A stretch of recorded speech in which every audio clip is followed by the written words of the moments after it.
باب 9۔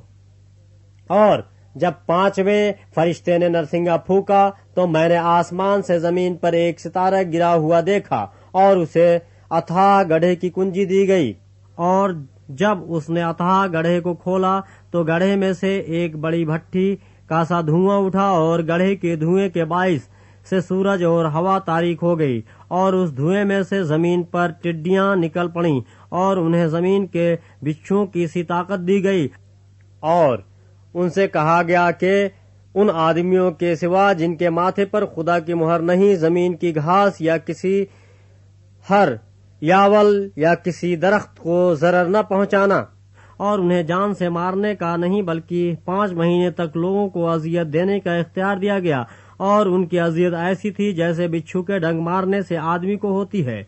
ان دنوں میں آدمی موت ڈھونڈیں گے مگر ہرگز نہ پائیں گے، اور مرنے کی آرزو کریں گے اور موت ان سے بھاگے گی۔ اور ان ٹڈیوں کی صورتیں ان گھوڑوں کی سی تھیں جو لڑائی کے لیے تیار کیے گئے ہوں، اور ان کے سروں پر گویا سونے کے تاج تھے، اور ان کے چہرے آدمیوں کے سے تھے، اور بال عورتوں کے سے تھے، اور دانت ببر کے سے۔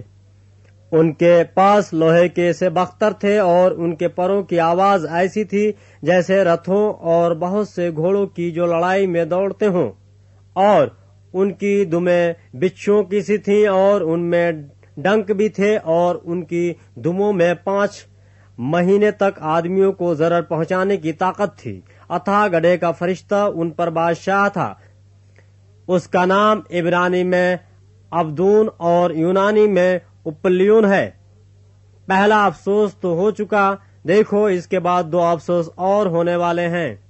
اور جب 6 فرشتے نے نرسنگا پھونکا تو میں نے اس سنہری قربان گاہ کے سنگوں میں سے جو خدا کے سامنے ہے ایسی آواز سنی کہ اس 6 فرشتے سے جس کے پاس نرسنگا تھا کوئی کہہ رہا ہے کہ بڑے دریائے فرات کے پاس جو 4 فرشتے بدھے ہوئے ہیں انہیں کھول دے۔ پس وہ 4 فرشتے کھول دیے گئے جو خاص گھڑی اور دن اور مہینے اور بس کے لیے 3 آدمیوں کے مار ڈالنے کو تیار کیے گئے تھے، اور فوجوں کے سوار شمار میں 20 کروڑ تھے۔ میں نے ان کا شمار سنا، اور مجھے اس رویہ میں گھوڑے اور ان کے ایسے سوار دکھائی دیے جن کے بختر آگ اور سنبل اور گندھک کے سے تھے، اور ان گھوڑوں کے سیر ببر کے سے سر تھے، اور اس کے منہ سے آگ اور دھواں اور گندھک نکلتی تھی۔ ان تینوں آفتوں یعنی اس آگ اور دھوئیں اور گندھک سے جو ان کے منہ سے نکلتی تھی 3 آدمی مارے گئے، کیونکہ ان گھوڑوں کی طاقت ان کے منہ اور ان کی دموں میں تھی، اس لیے کہ